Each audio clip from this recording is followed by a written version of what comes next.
Nós estamos aqui em mais um ICEBcast. Quero agradecer o pessoal da FINC, nossa cooperadora nesse trabalho, que tem tanto nos ajudado. Quero hoje agradecer aos nossos dois convidados, o pastor Felipe James, diretor do Instituto Cristão Evangélico de Goiás, e alguns conhecem como Lar Cristão, uma casa de abrigamento, de apoio a crianças e adolescentes, e o pastor Rafael Roberto, sim, que é o responsável, diretor da APEC aqui nessa região de Anápolis, adjacência. E eu tenho aqui duas curiosidades. Eu sou amigo do pai do pastor Felipe James, quero mandar um abraço aí para o pastor Abinadab, lá em Imperatriz, meu amigão, né? E também conheci, quando eu era seminarista em Nova Glória, o Altaídes. Quero mandar um abraço para o Altaídes, vontade de vê-lo, que quando eu era seminarista ele era novo na fé, e lá o Rafael era um menino, né? Um pequenininho. Então estou ficando velho, os cabelos brancos me denunciam aqui, e é um prazer tê-los aqui para nós conversarmos sobre esse tema. Quando a sociedade falha com as crianças, quando a família falha, quando os responsáveis falham, nós, povo de Deus, agência missionária, igrejas, o que é que nós podemos fazer para amenizar, para corrigir, para amparar essas crianças aí nesse momento? Um texto bíblico que me chama a atenção, que fundamenta muito a nossa discussão, segundo Timóteo 3, quando Paulo diz: sabe, porém, isso nos últimos dias. Quando eu leio segundo Timóteo 3, parece que a gente está lendo um jornal, né? Os últimos dias sobrevirão tempos difíceis, pois os homens serão egoístas, avarentos, jactanciosos, arrogantes, blasfemadores, desobedientes aos pais, ingratos, irreverentes, desafeiçoados, implacáveis, caluniadores, sem domínio de si, cruéis, inimigos do bem, traidores, atrevidos, enfatuados, antes amigos dos prazeres que amigos de Deus. Esse é o homem do fim, né? E pensar que as nossas crianças estão aqui, debaixo dessa tutela, dessa responsabilidade, dessa influência. E há muita dor, há muito sofrimento no mundo todo. Por isso, nesta parte da nossa conversa, nós queremos trabalhar isso. Talvez o pastor Felipe pudesse dizer qual que é a visão que ele tem hoje, especialmente nessa pandemia, desse momento, que lutas essas crianças têm enfrentado, que desafios, e já pode entrar o que o nosso Lar Cristão, nosso instituto tem feito para trabalhar enquanto a sociedade, as famílias falham, qual tem sido o papel ali do nosso, né, da nossa instituição. Bem, a gente trabalha literalmente na falha da família, né? Então, é bem pertinente quando a família falha, porque o Instituto Cristão Evangélico trabalha, quem sabe, é o risco maior, a linha vermelha da sociedade dentro de uma rede aqui de Anápolis. Nós somos o último caso de todas as tentativas de tentar que a família fique com a criança, e quando não pode ficar com a criança, a gente viola o direito dessa criança levando para o Instituto. Então a gente já trabalha num direito violado dessa criança, né? E o Instituto Cristão Evangélico hoje tem tentado trabalhar essa criança, principalmente, porque a gente trabalha tanto com a criança, como a gente desenvolve um trabalho com a família da criança. Por quê? Porque a gente precisa passar relatórios, a gente precisa conversar com a justiça a respeito dessa criança e a respeito da família. Que trabalho foi feito, né, com essa família, para que a família possa receber totalmente restaurada essa criança de volta. Um dos grandes problemas hoje que nós encontramos é que a própria criança já está falando: eu não quero sair mais daqui, né? Eu não quero sair, eu gostei daqui. Então a gente desenvolve tanto o trabalho social com a criança, espiritual e educacional, para que essa criança tenha um futuro melhor, né? E muitos dos casos, as nossas crianças não vão poder voltar de forma alguma à família. Então elas passam pelo processo da adoção e muitas vezes vão completar 18 anos, tendo que já dirigir a própria vida, né? Então o Instituto está ali para tentar trabalhar no déficit da família, tentando restaurar, e como o Instituto depende das igrejas, né? Porque a igreja também pode nos auxiliando essas famílias nesse trabalho de restauração. Eu não acredito em cura hora nenhuma, em nenhuma restauração que seja distante de Cristo Jesus. A gente não acredita nisso, porque quando a gente tem essa família que está totalmente restaurada em Cristo, é bem mais fácil essa família conseguir proteger essa criança e ter uma mudança de vida no relacionamento delas, né? E a gente tem trabalhado nessa linha vermelha. Durante a pandemia, os casos de abuso sexual com crianças têm aumentado, e isso não só em Anápolis, Goiás, mas no Brasil todo. A procura por abrigamento de outras cidades, ligando para nós aqui em Anápolis, no Instituto Cristão, elas não dobraram, elas triplicaram, muitos casos aí. E uma das nossas preocupações é que a gente sabe que pode mais, mas como podemos fazer isso, né? Auxiliar essas crianças a ponto que Cristo Jesus, através do trauma, muitas vezes por causa do trauma, entrar na vida dessa criança e também transformar, trabalhar o perdão, e como é que elas podem seguir na vida diante de tantas dificuldades, tão pequenas, mas com dificuldades tão grandes, né? E a gente tenta fazer esse trabalho para que essa criança não possa ser uma família destruída amanhã também, né? Porque amanhã ele vai constituir a família. Como é que ele vai cuidar dessa família dele se ele não tem o exemplo e o modelo da família? É interessante que a família é o núcleo central para abençoar e também para, vamos dizer assim, para tirar as oportunidades e possibilidades de uma criança. Quando aquele gadareno que era possesso foi libertado, e ele disse para Jesus, eu quero te seguir, Jesus falou, não, volta para sua casa, volta para casa. Porque talvez foi lá na casa que tudo começou, né? Foi lá na casa que a possessão começou. O diabo estava em casa. Então, conversando aqui com o pastor Felipe, de vez em quando a gente vê como os lares estão destruídos, né?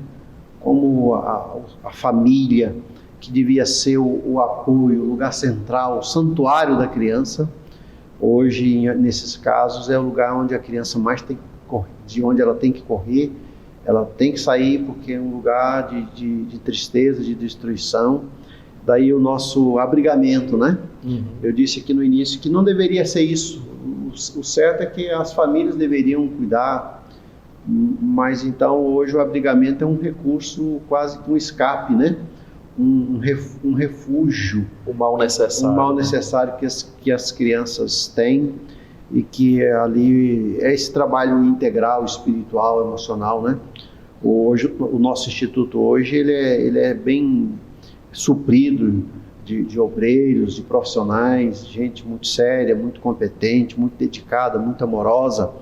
A gente vê neles assim muito amor, né? Não é apenas um trabalho, um ofício. Para o governo é um ofício, mas para nós não. Para nós é um ministério, é uma missão, né? Tá bom, nós vamos ter mais oportunidade de ouvir esses desafios aí. Quero conversar com o Rafael Roberto, ouvindo sobre hoje ele na APEC, né? Que é uma instituição aí trabalha no Brasil. Quais são os desafios que a APEC tem hoje aí, especialmente nesse tempo aí de pandemia? Quais os desafios ele enfrenta nessa região?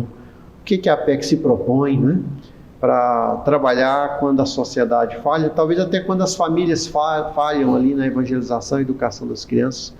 Rafael. Ok, uma alegria poder compartilhar um pouquinho aqui, né, desse trabalho que a gente realiza aqui no estado de Goiás. Eu estou chegando em Anápolis desde 2017, né, trabalhando aqui com a missão, e agora fincando os pés de vez, né, preparando uma secretaria aqui em Anápolis, enfim.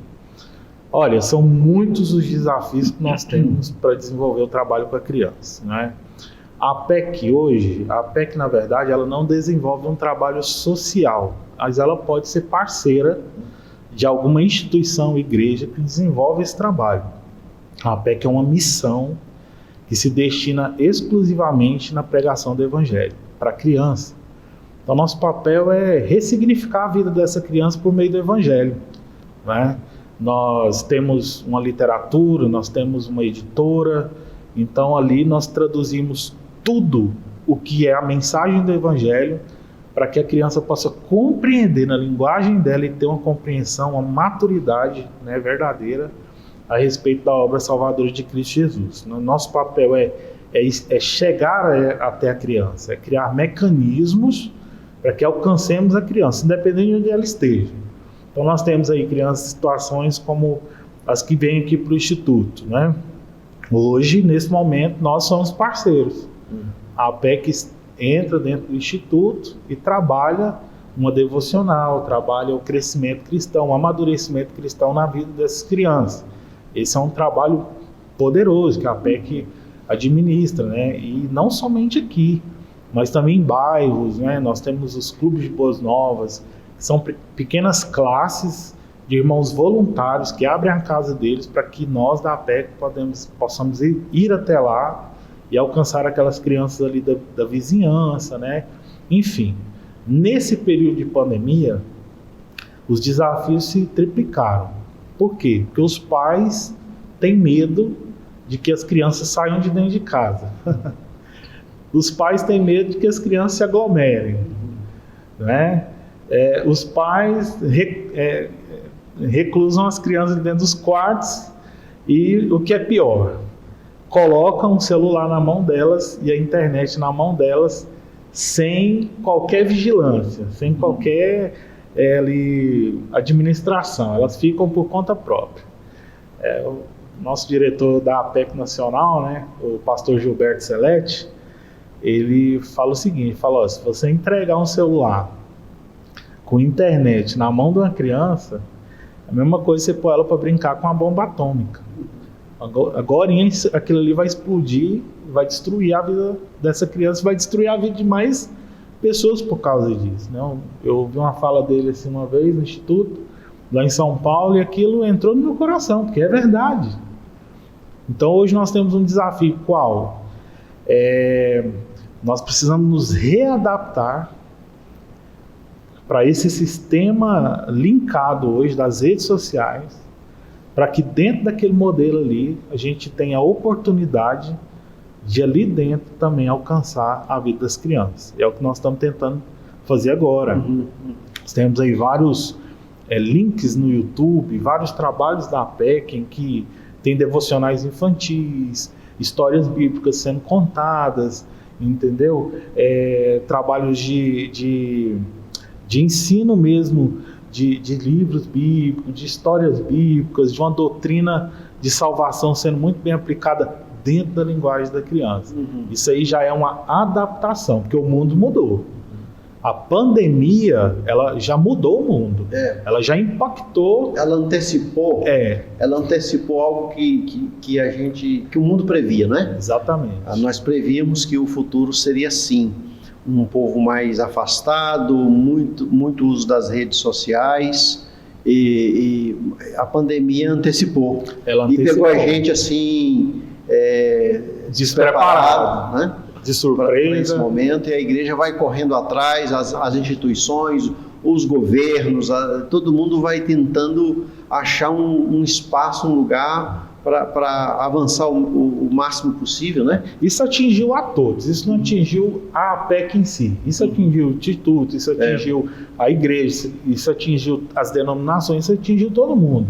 Esses dias eu estive participando de uma conferência online de missões e eu pude falar lá, eu falei, olha, hoje, o que nós estamos fazendo? Nos readaptando a uma nova forma de igreja, de culto, de pregação, né, de linguagem, porque hoje nós temos que entrar nesse quadro, nós já estamos dentro de um quadro de adaptação, de mudança, né? O podcast que nós estamos participando já é uma nova realidade na questão da igreja. Mas e a criança? Então, a criança também precisa disso daqui. Eu ia até comentar sobre isso, porque a pandemia também fez a gente enxergar que a gente pode mais. E como a gente precisava evangelizar mais essas crianças, caminhar mais como criança, né? Com as crianças. Então, a pandemia fez a gente ter essa percepção de que, peraí, nós estamos um pouco atrás e precisamos ir muito mais, porque essa meninada já vê uma meninada lá na frente. Ela tem acesso à internet, ela tem acesso a isso. E como é que nós vamos evangelizar a ponto de chamar a atenção, de mudar a vida? Porque quando é pequeno é muito melhor. O plano da salvação ali está batendo na porta. Nós temos uma estatística, por exemplo, que 85% dos cristãos que desenvolvem liderança são pastores, missionários, atuam no campo mesmo de trabalho, como nós hoje atuamos, se converteram na janela 014. Ou seja, ali 4 anos até os 14 anos. 85%. 10% é depois disso. Quando a conversão na criança, ela tem a vida toda pela frente. Tem a vida toda pela frente. E desafios vários. Eu gosto muito daquele trabalho aí de cadetes a jatos, mensageiros do rei, da Igreja Batista e tudo isso. Nós temos um desafio de termos um trabalho assim na denominação, nessa questão de adolescência. Estamos pensando, trabalhando, buscando recursos para isso, recursos humanos e buscando auxílio, mentoria para termos isso o mais rápido possível, porque a gente entende que alguém trabalhado aqui deixa de ser refém das redes sociais, refém de outros, e passa a ter um compromisso com o evangelho, com a evangelização, e isso vai fazer diferença, né? Nós precisamos salvar nossas crianças aí de uma má influência. Aí quando eu olho para esse texto que eu li, que eu vejo aqui, por exemplo, que os homens seriam desafeiçoados, como pode, por exemplo, um pai, uma mãe, isso que a gente vê na mídia, né? Serem algozes de seus próprios filhos.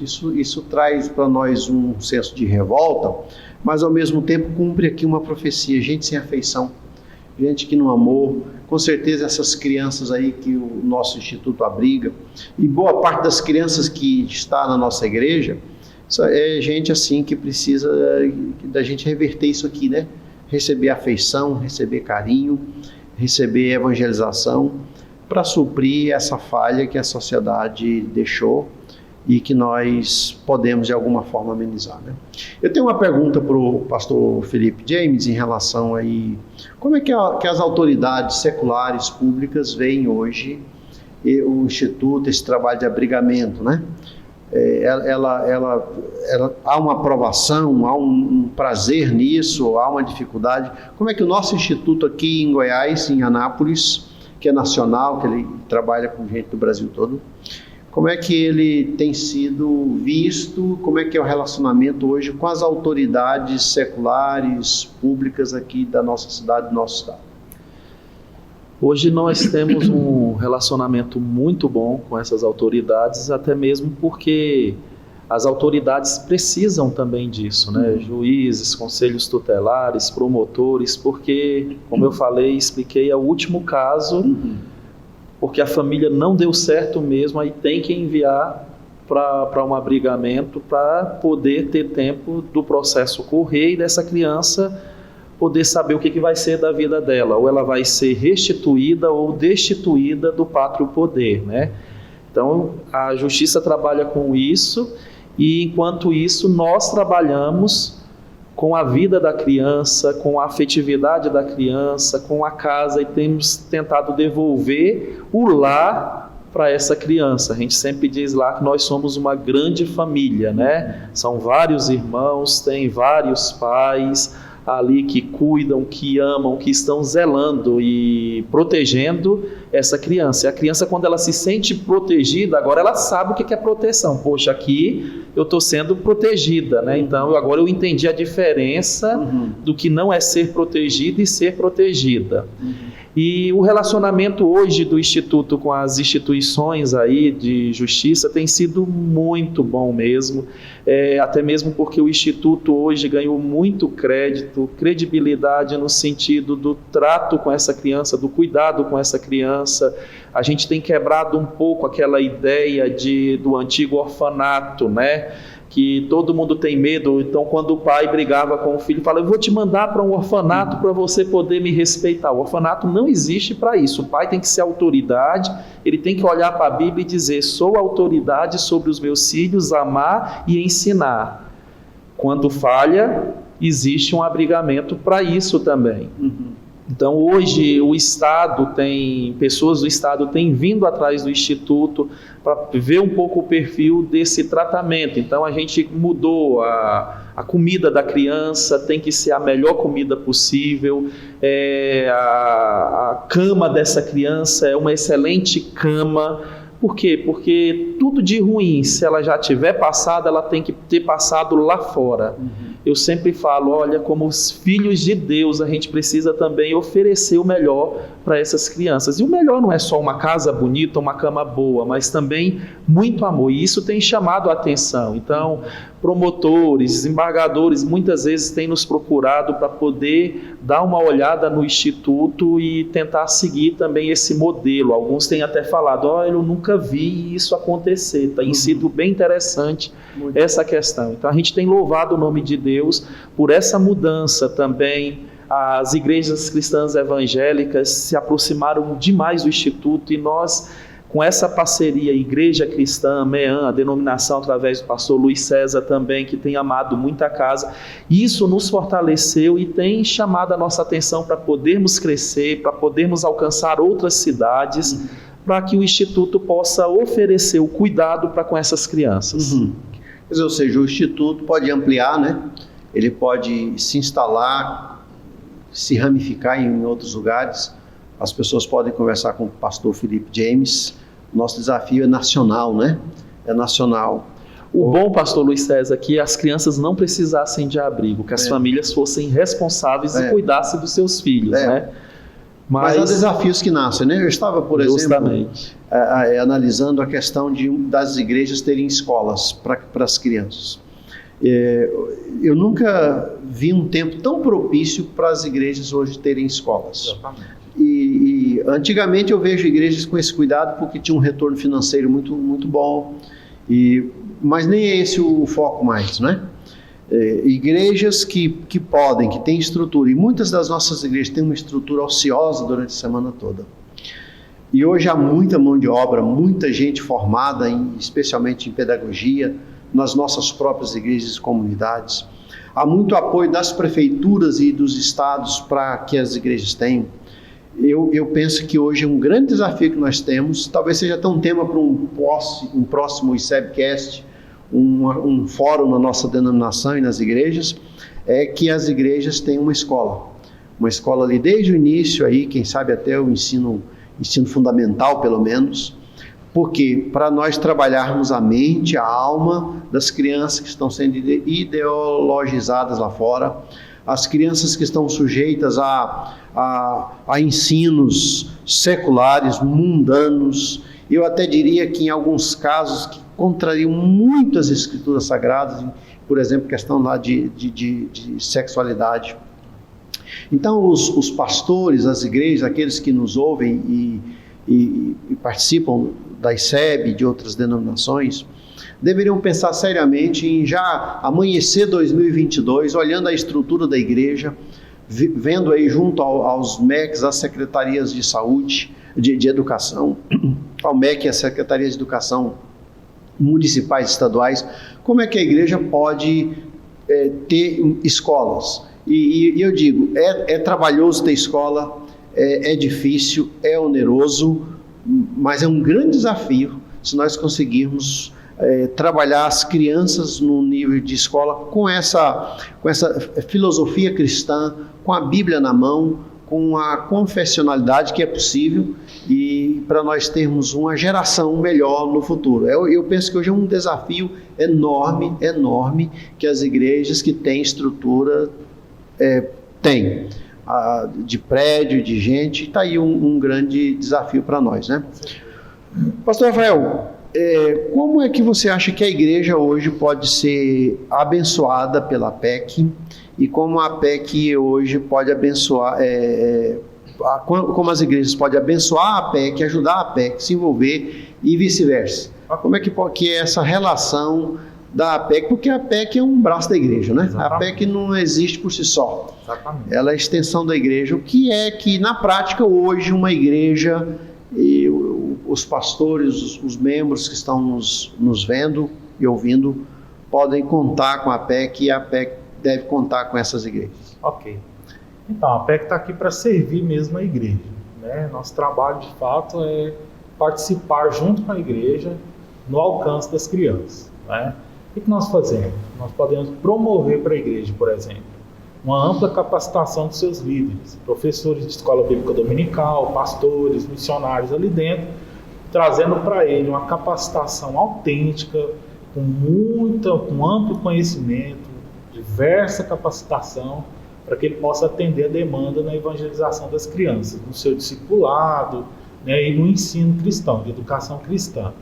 O que a PEC faz? Ela promove vários cursos, por exemplo, de treinamento. Nós temos o curso introdutivo, que é um curso mais básico. Nós temos um time, que é o treinamento informal para o Ministério Infantil. O que esse time faz? Ele tem uma duração de 3 meses, por exemplo, uma vez por semana. A PEC pode estar indo até a igreja, montando uma classe de time com vários alunos ali e treinando esses alunos. Já é um curso maior, intermediário. Aqui em Anápolis, Goiânia, nós temos o CEDIC, né? Que é um curso de discipulado para criança. É um seminário mesmo ali. A pessoa vai estudar 9 meses, né? 2 vezes por semana lá em Goiânia. Aqui em Anápolis nós temos o ESSEC, que é ensinando com êxito a criança. Esse treinamento também, ele é uma grade do CEDIC também, é um módulo, na verdade, em que nós ensinamos a evangelização e o discipulado, ou seja, você vai aprender todos os mecanismos para evangelizar uma criança não crente e vai aprender também todo outro mecanismo para discipular essa criança que já recebeu o Senhor Jesus como Senhor e Salvador de sua vida. Então o papel da PEC é esse. E mais, a PEC também fornece todo o material didático que a igreja precisa para atender essa necessidade. Né? Nós da PEC nós procuramos as Geocebas. Né? Tem um texto aqui, eu ia fazer menção dele, pastor. Eu até preparei aqui, anotei algumas coisas, né? Em 2 Reis 11, de 1 a 16, que conta a história de Atalia matando os filhos descendentes de Acasias. Ela mata com o intuito de tomar o trono, né? Aí aparece Geoceba.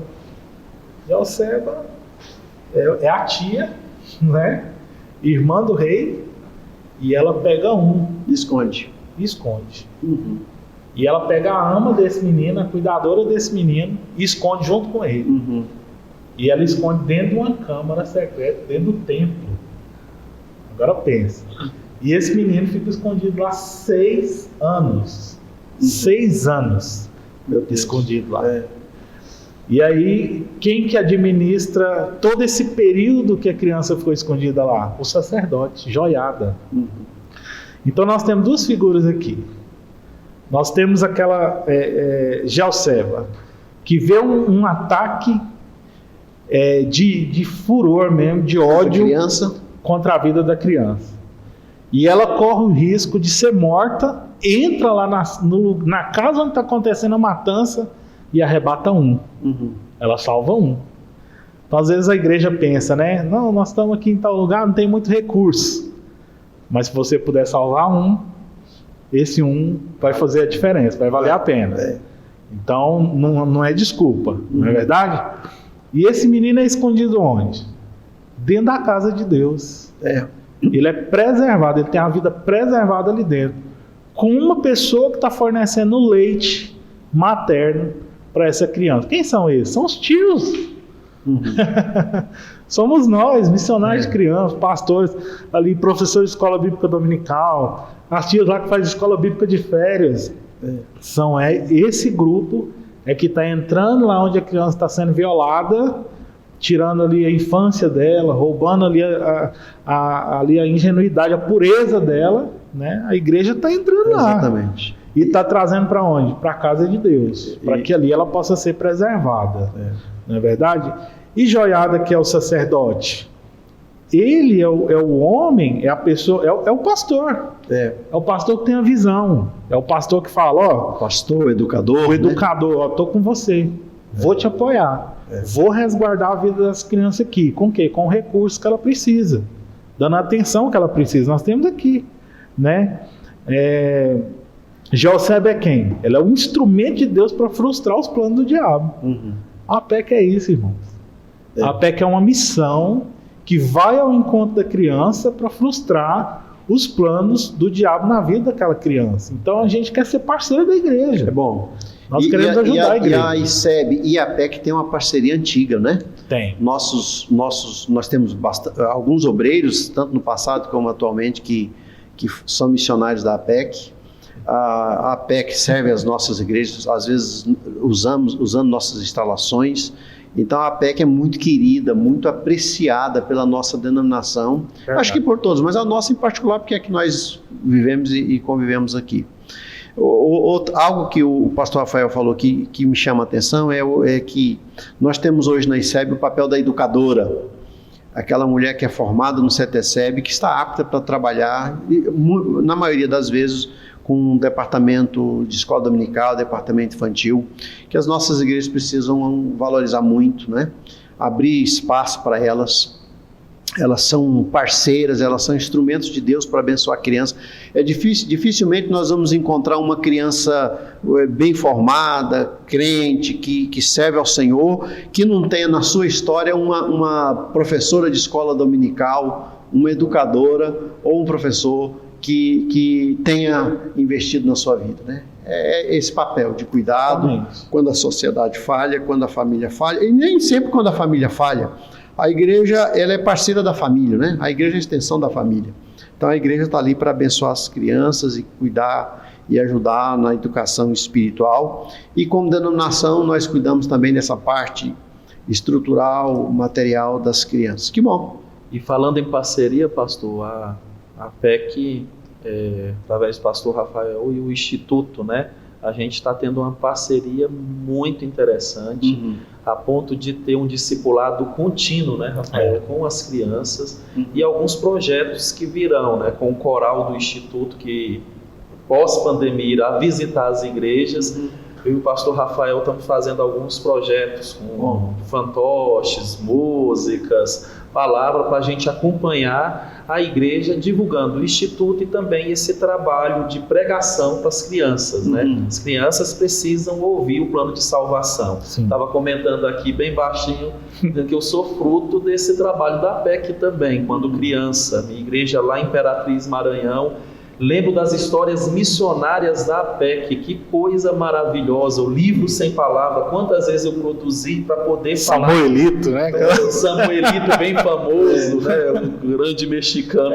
Exatamente. Né? E o livro sem palavra, que fala do amor de Cristo, da salvação de Cristo Jesus e de uma perspectiva futura de vida em Cristo. Né? Muito bom. É muito bom mesmo o trabalho.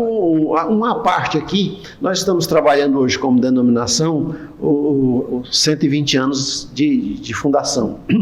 E nós vamos, junto com a FINC, aí nós estamos montando um concurso de músicas para criança, né? Nós chegamos a um pensamento aí, não sei se é certo. Eu tenho uma netinha que agora, ouvindo as músicas que a minha neta ouve, ali ouvindo com ela, que a gente é obrigado a ouvir, fica ali, né? São as mesmas músicas que os meus filhos ouviam. Parece que não houve uma renovação. Então está aí um grande desafio para os nossos músicos, os nossos cantores. A ICEB vai entrar nisso agora. Nós vamos ter um concurso para músicas para as crianças, para serem cantadas na escola dominical. E isso vai nos ajudar. Para a gente renovar isso aí também, nesse tempo aí, precisamos renovar com as crianças essas músicas aí também, né? É verdade. Muito, muito bom. Uma última questão aqui nesse primeiro tempo. A Bíblia fala muito do cuidado de Deus com as crianças, né? A Bíblia é um livro que, se você colocar lá crianças, menino, menina, você vai achar na concordância dezenas de vezes. E a gente olha o trato, por exemplo, de Jesus com as crianças, numa comunidade em que as crianças e as mulheres não eram valorizadas. Quando, por exemplo, as crianças vêm a Jesus, os adultos se sentem na obrigação de tirar, né? Parece que era um dever. Como que uma criança quer chegar perto de Jesus? Mas elas vêm e elas se sentem à vontade perto dele. Jesus ele aceita, ele gosta. A Bíblia fala que ele toma nos seus braços, ele as abençoa e tem palavras carinhosas com as crianças. Dela é o Rei dos céus. Os seus anjos vêm incessantemente à face do Pai Celeste. Aquele cuidado que ele tem, ele percebeu as crianças dançando nas praças, né, na sua conversa. Ele entendeu, ele viu, ele foi criança. E isso demonstra como Deus ama a criança. Daí, num podcast que nós fizemos aqui no passado sobre o aborto, nós não entendemos como que uma sociedade que protege tartaruguinha, uma sociedade que protege jacaré, hamster, uma sociedade que valoriza aí todos os seres, essa sociedade desprezou um nenê na fase embrionária. Nós não entendemos. Só pode ser algo diabólico, né? Que quase que assim institucionalizou essa falta de afeição com a criança. Deixa o embrião seguir, ele vai virar um adulto, né? E nós, igreja, nós, Instituto, APEC, igreja, ICEB, igrejas, nós olhamos para a Bíblia e vemos o quanto Deus ama as crianças, o quanto Deus zela, o quanto Deus as quer, o quanto Deus ordena que elas sejam cuidadas, abençoadas. E nós somos parceiros de quem precisar, para que nós sejamos bênçãos na vida dessas crianças, né? Pastor, só dentro dessa tua palavra, há um tempo eu fui procurado um telefonema anônimo, uma mulher desesperada e grávida, tinha sido estuprada e não queria o filho. Mas entrou na internet, viu o Instituto Cristão e pediu para que eu ficasse com a criança.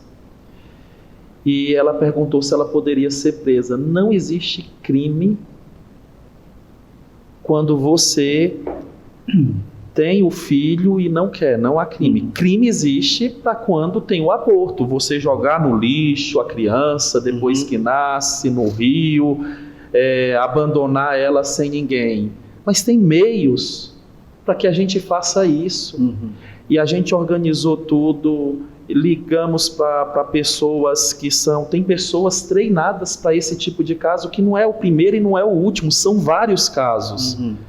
Essa pessoa veio, ganhou neném, a justiça já fez tudo, ela tem 10 dias para poder desistir, porque pode ser que desista. Quando vê a criança, ela não quis ver, direito dela, mas a criança está viva, está sendo bem cuidada, e eu tenho fé em Cristo que essa criança pode ser alguém promissora de futuro, salvo em Cristo Jesus, alguém que possa dar bons frutos. Então, a gente não precisa do aborto. A gente aqui do Instituto está abrindo o berçário justamente para suprir essas situações. Nós queremos bebês. Eu não quero, na realidade, mas eu sei que a situação do mundo leva que vão ter essas crianças. Então, a gente quer cuidar. Exatamente. Não aborte. Pode falar, a gente dá um jeito, a gente ajuda, liga anonimamente, a gente vai tentar ajudar, mas deixa essa vida se formar e dá oportunidade para que ela tenha um futuro também. Exatamente. Nós temos um problema também muito espiritual, né, dentro dessa realidade. Na verdade, eu acho que ele é 100% espiritual. A sociedade, né, o nosso contexto de vida hoje, está preparando o mundo para viver um mundo sem Deus, né, tendo controle da própria vida. Talvez esse tenha sido o plano do pecado no coração do homem toda a vida, né? Não preciso do Senhor, eu estou bem aqui, desde lá do Éden, eu tomo minhas próprias decisões, enfim, e o aborto é isso. qual é a discussão que se pauta sobre a legalização do aborto? Né? Não, meu corpo, minhas regras, isso aí vai me atrapalhar, vai atrapalhar minha vida, enfim. Então, a vida da criança é uma vida que está ali, ela não leva nem em consideração o fato de que aquilo ali é um ser humano, está sendo gerado, né, pelo louvor da própria glória, pelo louvor da própria vida, pelo governo da própria vida. E a gente vê na Bíblia muitas passagens interessantes a respeito disso. A primeira coisa que a gente vê, por exemplo, a própria Thalia, quando ela assassina lá os filhos de Acasias, qual é o intuito dela? Eu vou matar, porque se alguns desses descendentes continuam vivos, eu não vou ser rainha.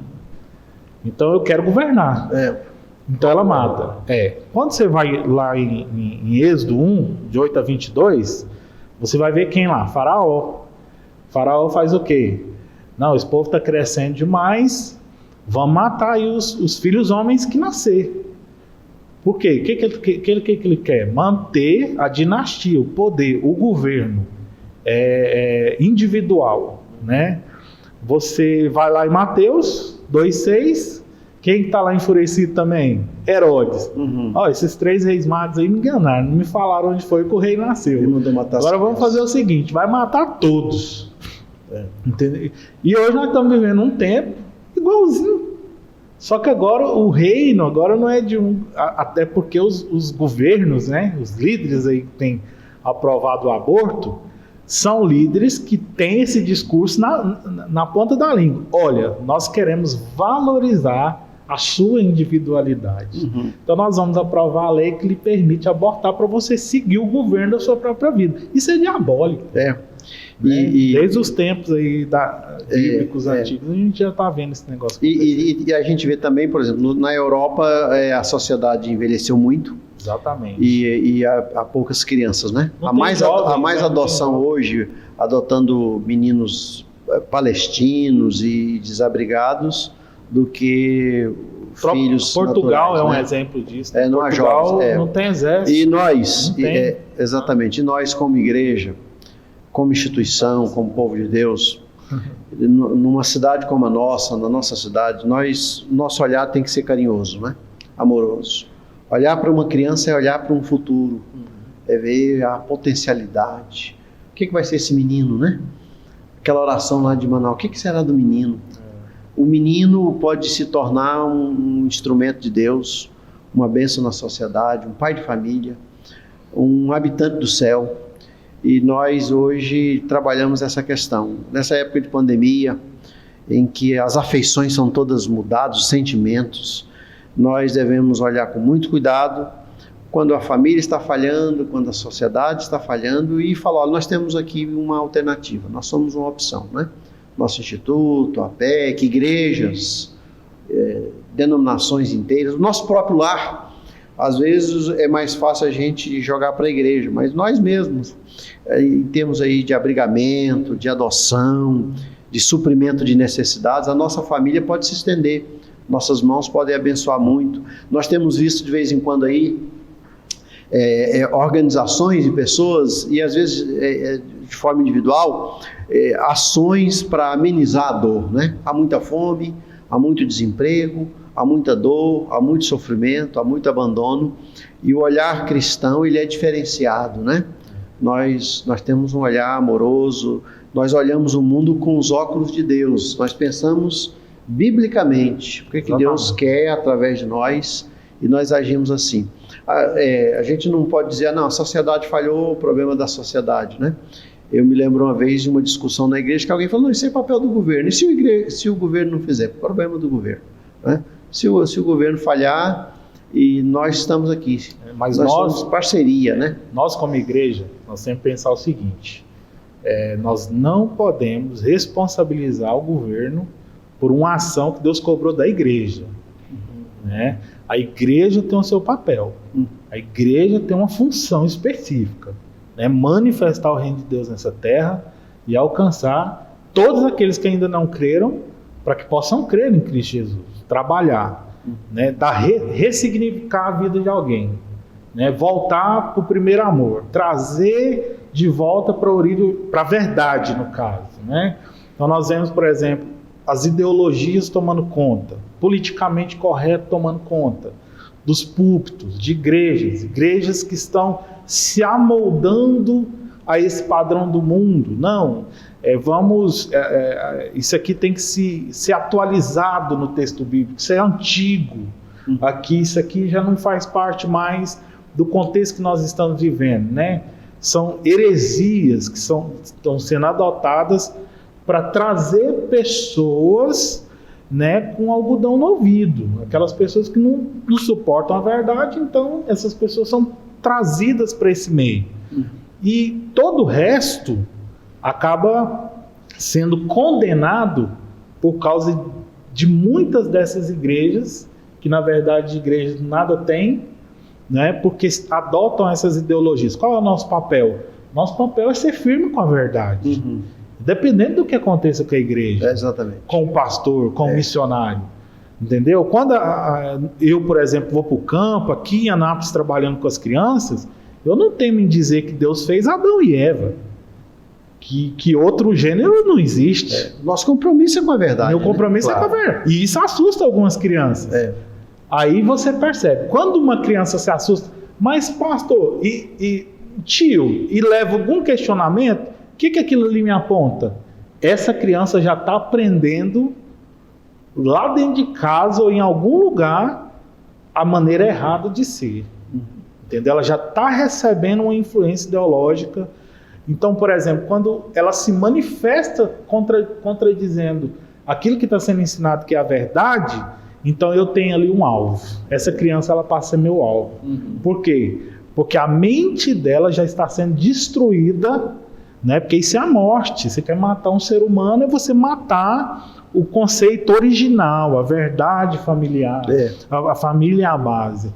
Então, nosso papel é entrar ali e interferir, independente disso. E se a igreja parar de fazer essas interferências diante da verdade e não ver possibilidade, achar que tudo é missão do Estado, exatamente, nós vamos, o Estado morre também, porque o Estado, de certa forma, depende do nosso trabalho e ele incentiva o trabalho da igreja. Ou nós estamos lá, recuperação de viciados, você pode saber que a igreja está envolvida. Com crianças, a igreja está envolvida. Nas questões da vulnerabilidade da criança, quando a igreja tem projetos e leva as crianças para dentro da igreja, a gente diminui a vulnerabilidade dessa criança. Então a igreja, ela tem que ver na situação a oportunidade de crescer, a oportunidade de mudar a vida, de transformar a vida. Daí a minha fala sobre hoje as igrejas terem escolas, voltarem àquilo que antigamente tinham, né?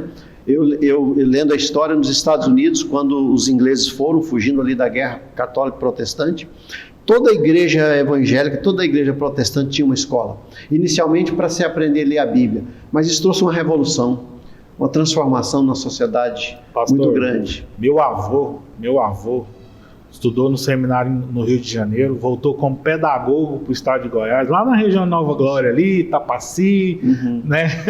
E no Orestes. Orestes. Eu levo o nome dele, Orestes Roberto, né? Por isso que eu tenho um Roberto no meu nome. Faço questão de falar o Roberto, né? E o que acontece? Meu avô foi lá, construiu uma escola.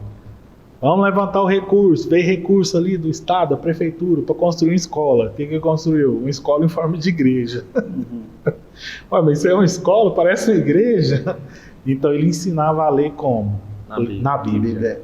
Eu tenho as fotos antigas, eu até falei com o senhor mais cedo, né, que eu tenho um álbum lá, centenas e centenas de crianças em frente à igreja, em frente à escola, né, com meu avô ali do lado, e aquelas coroinhas de escola bíblica de férias, né? Ele fazia na escola, né? E olha só. Que oportunidade, né? Oportunidade. Eu diria assim, o governo tem a obrigação de alfabetizar e de dar o ensino fundamental para as crianças, até o ensino médio. Mas ele tem o dever, nós temos a oportunidade. Nós temos a oportunidade. Né? E as igrejas que têm muita estrutura, tem igreja nossa que tem muita estrutura, muita gente, que tem até condições financeiras de bancar. E hoje há parcerias maravilhosas, né? É algo que nós devemos pensar, não em função de ter dinheiro, mas em função de ganhar, de aproveitar esse momento tão especial para formar. Outras instituições estão fazendo.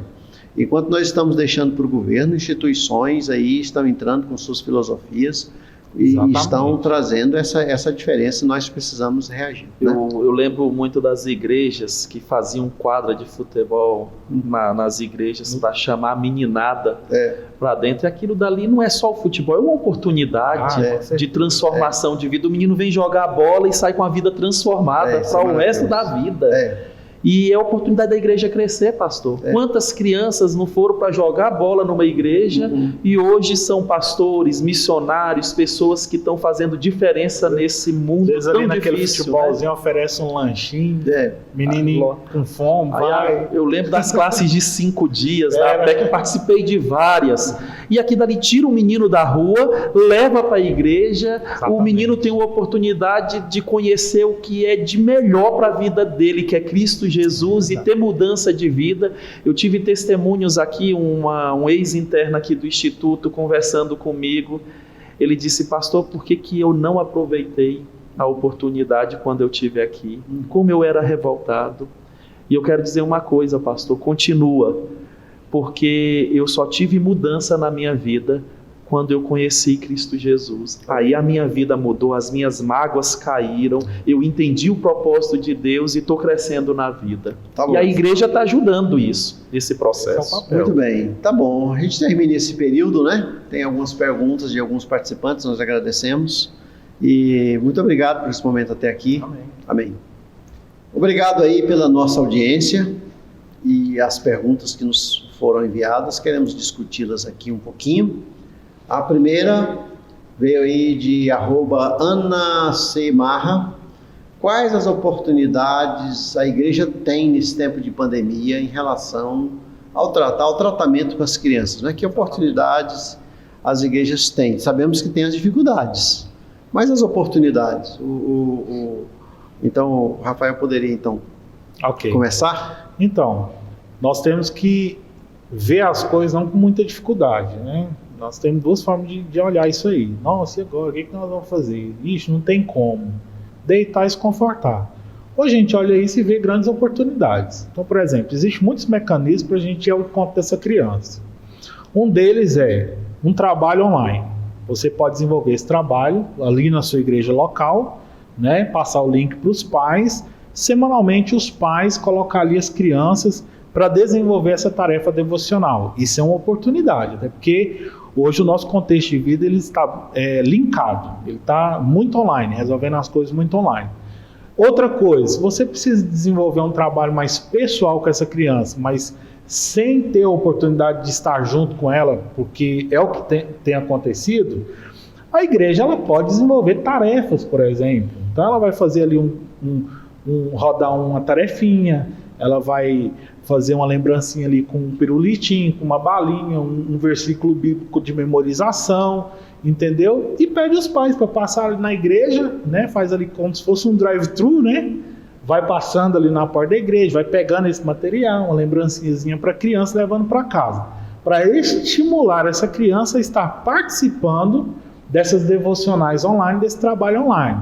E como que ela pode fazer essas tarefas, por exemplo? Grava um videozinho falando o versículo memorizado, grava um videozinho contando o que ela entendeu da história, manda para o celular ali, para o WhatsApp ali do educador cristão, do professor. Gente, são muitas as oportunidades que a gente pode desenvolver. Entre elas, nós temos essa maneira de desenvolver. E aquela criança que não é crente, não é? Como que nós podemos fazer isso? Aí entra o trabalho conjunto de cada família e a igreja. Por quê? Porque quem tem relação com as pessoas de fora são as famílias da igreja. Então a família da igreja, olha, eu tenho uma família aqui, vizinha, eu tenho um primo, eu tenho uma tia aqui que tem criança em casa. Então a igreja pode preparar um pequeno material, um pequeno kit, né, de ensino ali com os endereços que a igreja tem nas redes sociais. Para quê? Para motivar os pais, essa criança ali que ainda não conheceu Jesus, a ter a oportunidade de falar: olha, nós recebemos isso aqui, é um presentinho, veio da igreja tal, a tia trouxe, o colega do pai trouxe, da mãe trouxe, então eu vou colocar aqui e você vai assistir. E eu quero ver qual é o pai que não quer trazer uma influência de Deus na vida de uma criança. Então são bons mecanismos, são boas oportunidades que a gente tem para desenvolver isso aí. E eu aproveito também para destacar, nós falamos do trabalho da APEC, que é a nossa parceira, a Editora Cristã Evangélica, se os irmãos entrarem aí no site Editora Cristã Evangélica, os irmãos terão lá também muito material, e inclusive material para esse trabalho online, né? Sim. A editora está oferecendo. Na APEC, a sede da APEC em Goiânia, nós temos o diretor do estado, que é o pastor Antônio Júnior, também é da Igreja Cristã Evangélica.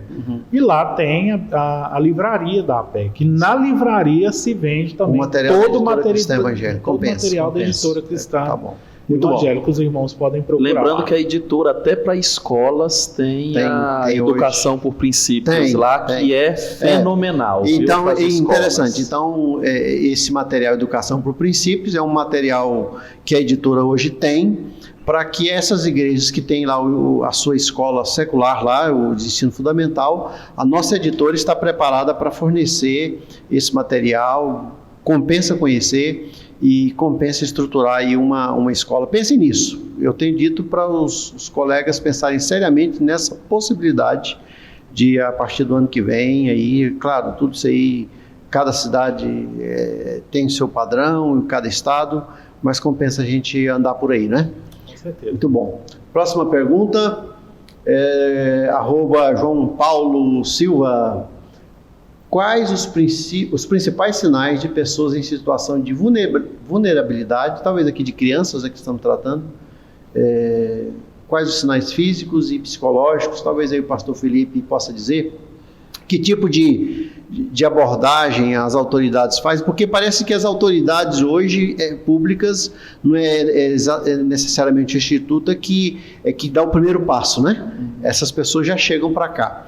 Mas na sua leitura, na sua experiência, quais os sinais de que há uma criança vulnerável que nós, como sociedade, como igreja, como comunidade, podemos prestar mais atenção e talvez até ajudar? Esse fechamento das igrejas, escolas, nesse período dificultou, porque a igreja, a escola é um grande alerta para essas autoridades poderem detectar. Às vezes alguém na igreja percebe alguma coisa, vai e viu que essa criança está em situação de risco, de vulnerabilidade. E as escolas, a frequência na escola, são sinais dessa criança em vulnerabilidade. Comportamento, né? Ali o professor que conhece. Isso, vai conhecendo, vai percebendo, vai chamando o conselho tutelar, porque tem toda uma rede, o governo tem toda uma rede que trabalha antes de chegar ao abrigamento, né? Então você tem o conselho tutelar, você tem o CRAS, que é de assistência social, que visita os pais, que manda assistente social, vê as condições que essa criança está vivendo, se estão precisando de alguma ajuda, se estão passando fome, porque muitas vezes a gente acha que essa criança é pobre, tem que tirar do pai. Pobreza não tira a criança de pai, não existe isso. O que tira é quando o direito da criança é violado. E ela dá sinais. Ela dá sinais porque está fora de casa, fica mais tempo na rua do que dentro de casa, na escola não está fazendo, ela dá sinais de tristeza. E isso aí já são alertas, né? A agressividade dela, porque ela imita o que tem dentro de casa, drogas, entre outras coisas. Então, sinais elas vão dando. Então as escolas, as igrejas não têm que ter medo de muitas vezes visitar, de olhar para essa criança para saber o que ela está passando. Enfrentar o problema. Não é simplesmente descansar, né? E muitas vezes falar também do problema, denunciar, porque muitas vezes a gente tem medo dessa denúncia. Essa denúncia, quem sabe se essa denúncia fosse feita antes, a gente teria evitado um grande problema na vida dessa criança. Muito jóia. Bom, outra pergunta aí do @ribeiro.magali. No caso de uma vítima, qual a melhor forma dela proceder? Procurar uma igreja, ir a uma delegacia? A vítima aqui, vamos pensar que se for uma criança, geralmente a criança ela não faz, né? Aqui seria o quê? Talvez um adulto que enxergou essa violência. Eu acho que essa é a pergunta. Um educador, um professor, um adulto que viu a violência, o que ela deve fazer? Essa talvez seja a pergunta, né? É porque, por exemplo, quando a gente pensa numa mulher violentada, dificilmente ela vai falar do problema também. Eu acredito que as pessoas que veem a violência a uma criança, que veem a violência a uma mulher, ele tem que tomar uma atitude para que o problema seja evitado, né? Aí está perguntando o que ela deve fazer, ir para a igreja, ir para a delegacia. A gente hoje tem o Disque 100, que é justamente para essa questão de vulnerabilidade, de perigo. De criança. Crianças, mulheres, qualquer vítima nesse sentido. Disque 100.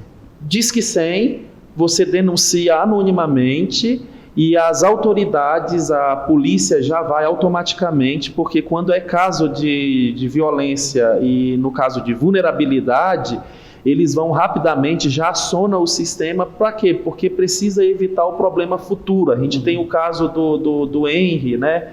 Esse menino que há pouco tempo morreu e teve pessoas que viram, foram vendo aquilo, tendo algumas confirmações e muitas vezes por medo de denunciar, não agiram, chegou a ponto morte da criança.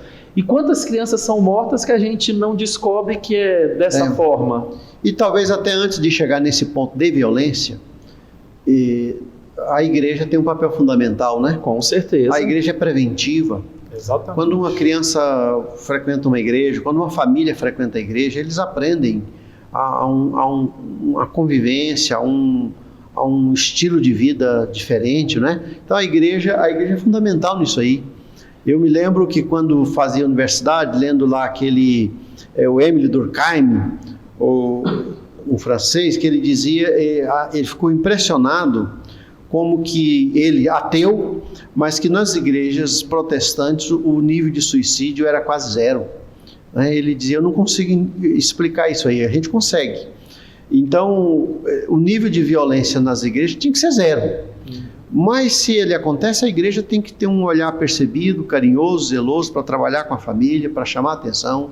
Aí vem o discipulado, treinamento, as escolas dominicais, tudo isso. A igreja é um primeiro olhar. Por isso que uma família que frequenta uma igreja boa, uma igreja verdadeiramente cristã, ela já sai ganhando. Com certeza. E o pastor Rafael, é interessante que a criança dá sinal. Você está contando uma história bíblica, tocou na ferida, ela fala. Ela entrega o papai, ela entrega a mamãe e tem que ficar atento. De repente a criança falou assim, meu pai está descendo a costa na mamãe, pode ficar atento, né? No trabalho nosso missionário, muitas vezes a gente tem uma linguagem de ensino para a criança, para mostrar para ela quais são as áreas que ninguém pode tocar. Né? Até minha menina cantou uma musiquinha, né? Ela põe lá no Instagramzinho dela que meus meninos estão me ajudando nessa parte de evangelização. Estou treinando lá meus meninos. E ela canta uma musiquinha, que é a região do corpo, onde não pode tocar, aquela coisinha. E buscar, por exemplo, quem é o tio, ou a pessoa, a tia, ou a pessoa que eu posso confiar de contar que eu estou passando por algum problema. Então, isso aí tem que ser ensinado para a criança. Na igreja nós temos essa oportunidade. Ela não vai receber muitas vezes esse ensino dentro de casa, mas na igreja a gente pode tirar um dia. Pode. Né? Pastor, quem sabe nesse projeto de músicas infantis que a ICEB vai fazer aí, quem sabe uma música nesse sentido, ajudando as crianças o desafio, né? Para aqueles que nos assistem, eles que vão fazer, né? Mais uma pergunta da @Tainá Cristine. Como agir no caso de haver alguma suspeita de situações de abusos ou maltratos? Eu penso que essa já foi respondida. É o Disque 100, né? É o Disque 100. E eu às vezes é muito drástico para alguns, Disque 100, polícia, mas procura alguém, uma autoridade sobre você. Né? Eu vejo aqui o papel do pastor, do religioso, do professor, de um tio mais sábio, né? Antigamente, nas primeiras igrejas protestantes que nós tínhamos nos Estados Unidos, por exemplo, o pastor era o juiz, né? Ele que conseguia fazer aquele trabalho. Eu acho que pastores conscientes, maduros na fé, saberão também dar uma palavra boa. O que é bom, pastor, dentro dessa pergunta é que não pode silenciar. A gente não pode ficar em silêncio. Procure o pastor, a educadora cristã, procure a esposa do pastor, o presbítero da igreja, de confiança, o diácono, mas fale. precisa falar. Para quê? Para que a outra pessoa tome a atitude correta, te ajude a tomar uma atitude, né? Tá bom. E aí, @DanieleGuilherme99, é errado dar esmola para crianças, as crianças na rua? Tá aqui um tema difícil, né? Biblicamente a gente tem Jesus falando, dá quem te pede, né? Dá quem te pede. Exatamente. Mas ao mesmo tempo a gente sabe que uma criança pedindo esmola na rua tem um adulto por trás dela e muitas vezes acomodado. A gente, pode ser que não, pode ser que a criança é o último recurso que um adulto teve aí de ter alguma comida. Ele sabe que se ele pedir ele não ganha, mas se a criança pedir, mas há tanta abordagem aí, tanta, né? Eu acho que cada caso é um caso. Se a gente tivesse como entrar naquele caso específico, escuta, quem te mandou? Por que você está aqui? Né? O que está acontecendo? Tá aí uma boa pergunta, Daniel Guilherme. Nesse caso, pastor, conhecer a história ajuda. Tem a criança, como o senhor falou, por trás da criança sempre tem um adulto. Eu tenho um relato de uma criança que estava nos Sinais. O menino é excelente aluno de matemática. Por quê? Porque ele também colocava, 8 anos de idade, ele tinha os amigos dele que ficavam no sinal e ele cobrava a porcentagem do que os outros ganhavam, né? Isso é relato dele, como é que era, o ponto é meu e ele briga. Pois é, você viu? E o que me chama a atenção da criança no sinal, não está só no sinal, é porque isso já é uma evidência de que algo está acontecendo na casa dessa criança.